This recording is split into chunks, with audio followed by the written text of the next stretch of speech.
Hello everybody and welcome to today's video. I believe we're on part 4. Don't quote me on that, but let's jump on in. We're gonna try and get this one done. Alright. Yes, the tongue has power. Words can hurt, sting, destroy, devastate. Our words can heal, build up, encourage, and cheer. How are you going to wield your power? Here are some guidelines I hope will help you as you seek to use your words wisely, discerning what you say, how you say it, and when to say nothing at all. Trade places. Imagine you are hearing rather than speaking your words. How would you feel if what you are about to say were addressed to you? Ask God to remove from you any anger or impure motives that would taint your ability to really consider how it would affect you if the same words were spoken to you.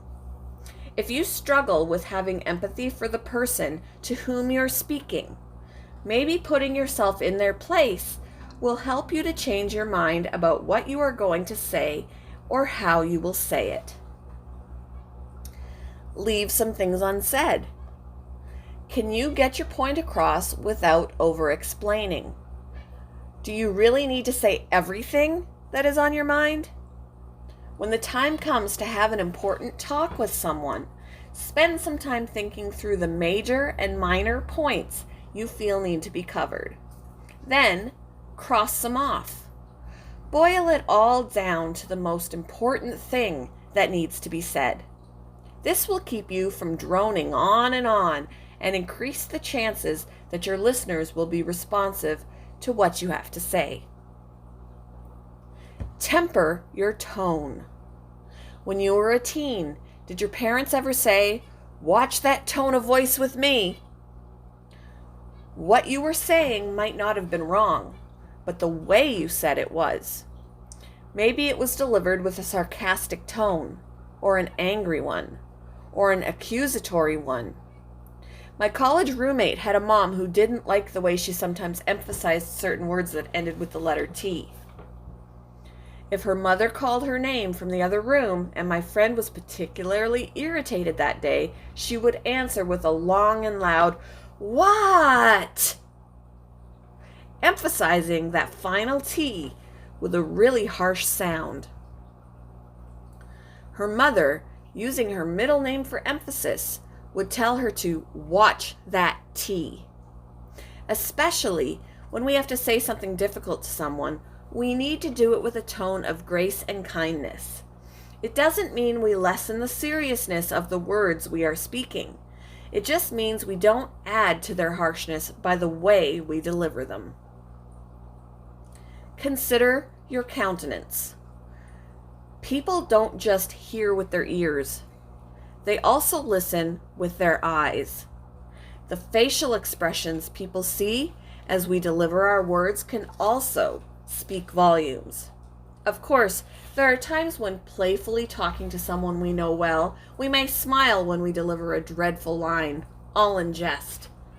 But at other times, we must be careful that what we say lines up with our countenance. Look the other person straight in the eye. Smile.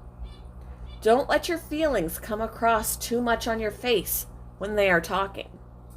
That can be distracting. Really listen with your whole being and focus with your eyes. Then, when it's time for you to talk, make sure that the countenance they see is attentive and open, not disengaged or critical. Believe the best before assuming the worst.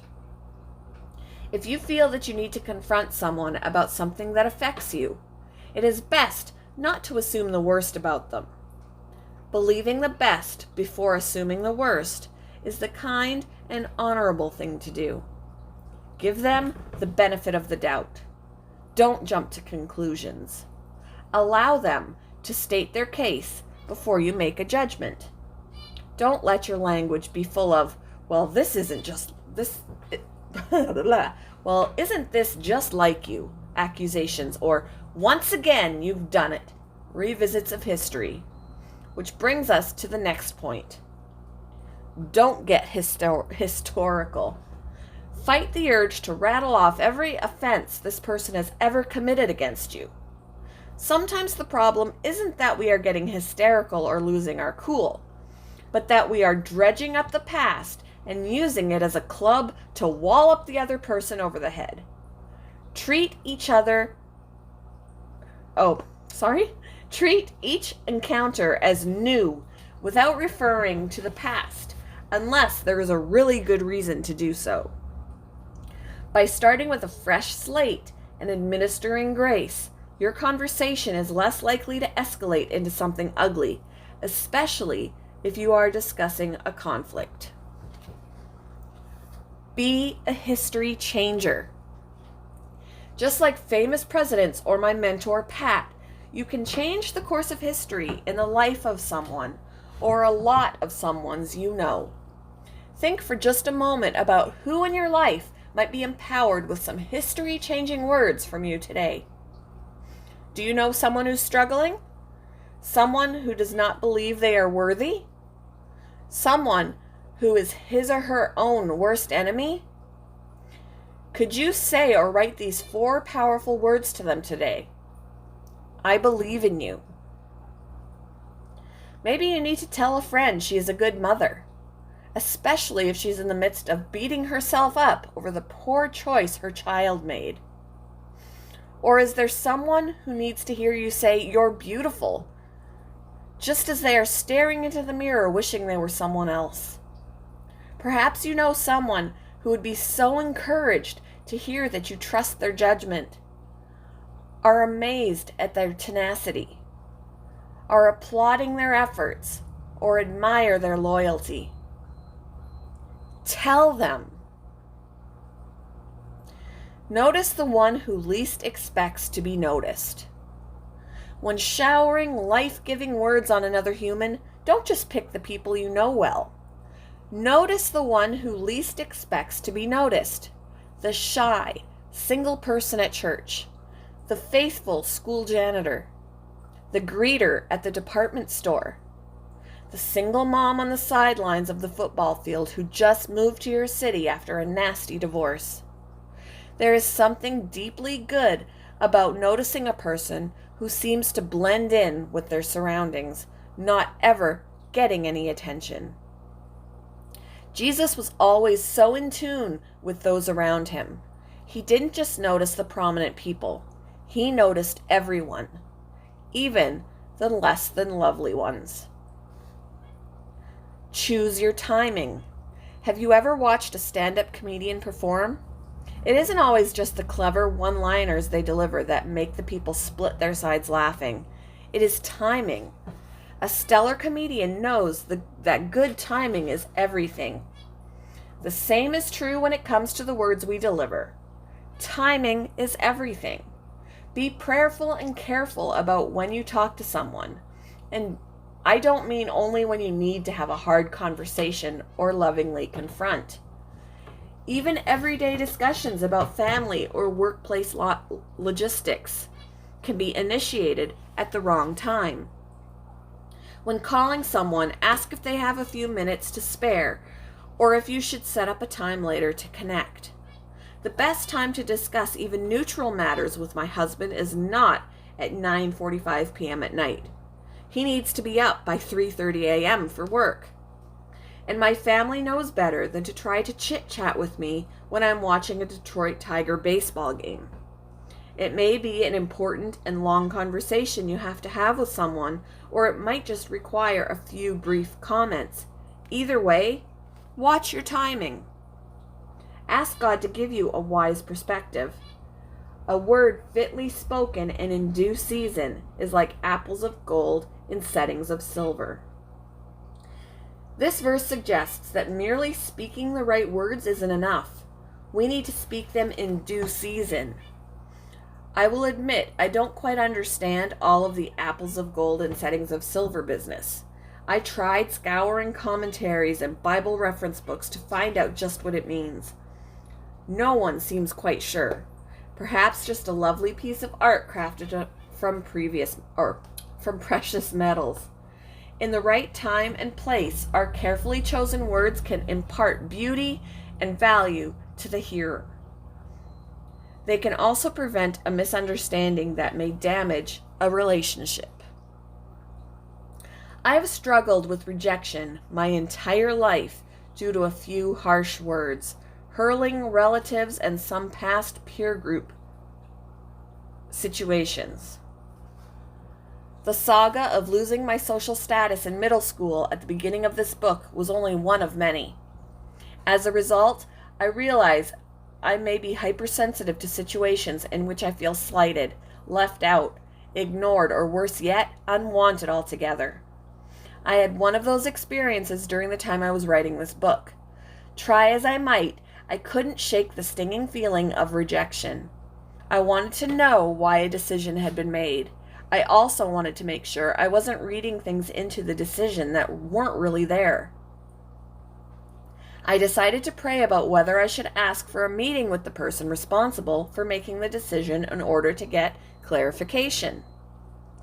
Because I was in the process of really digging deep into the scriptures for principles on how we should speak, I decided to apply as many of these principles as I could in hopes of a pleasant, resolution to this situation.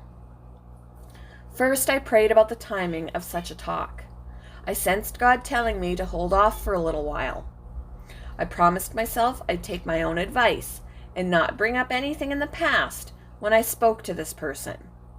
I also rehearsed the believe the best before you assume the worst motto from my own Proverbs 31 ministries and gave the other person the benefit of the doubt.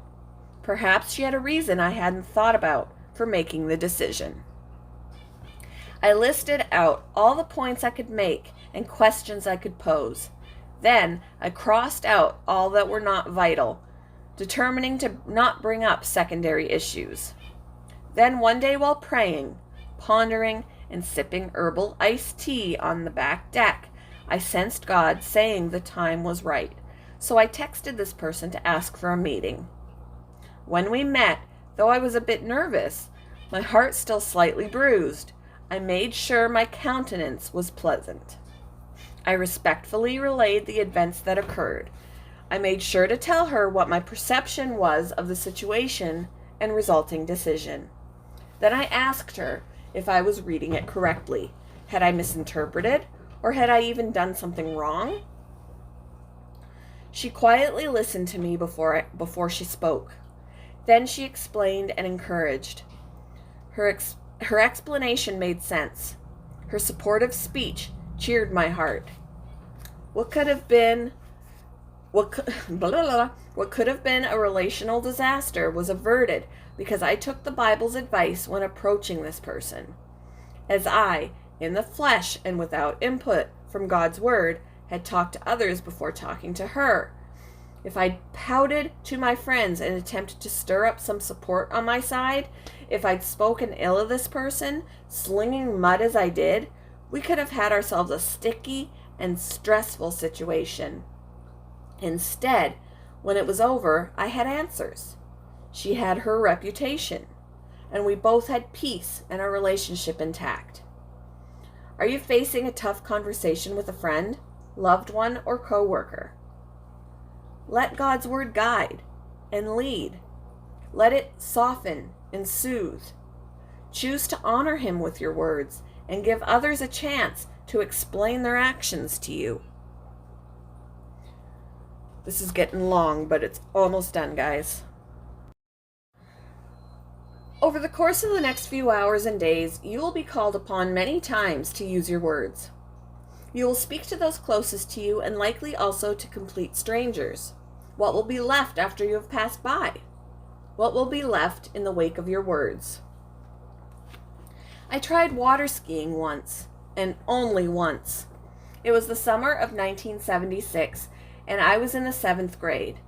I had traveled with my mother and grandfather to Upper Wisconsin for a week of vacation. My cousins were very skilled at all things aquatic. They were good swimmers, they loved to fish, and they could water ski like no one's business. So they got the bright idea of teaching their land-loving cousin how to water ski too. Things started off well enough. I placed the skis on my feet and bobbed up and down in my bright orange life jacket in the deep part of the lake.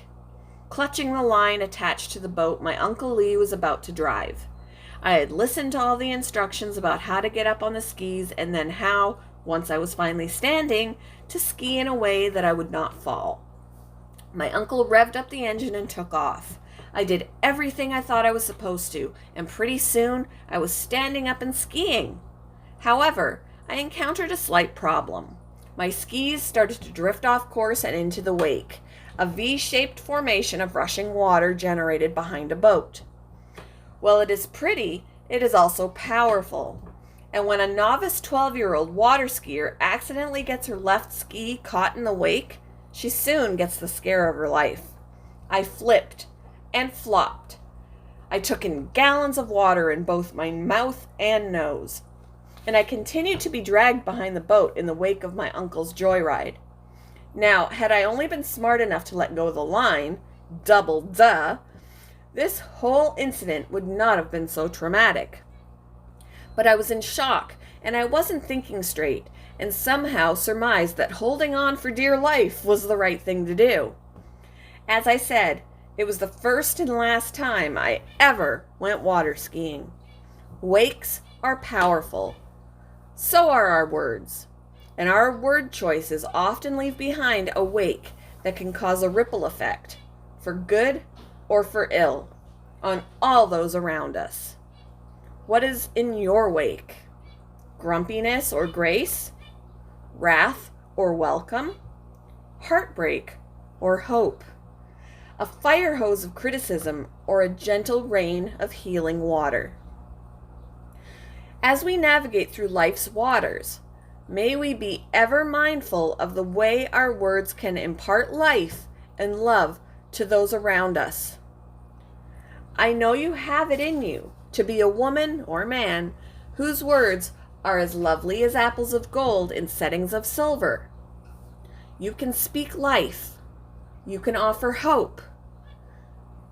You can be a history changer in the life of someone you know. How can I be so sure of this? It's simple. Because I believe in you.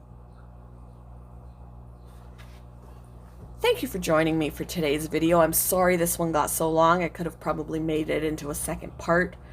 But now we're done, and thank you for joining me. I hope you've all had a very wonderful day, and I will see you tomorrow for part 1 of chapter 11, guys. Bye, everybody.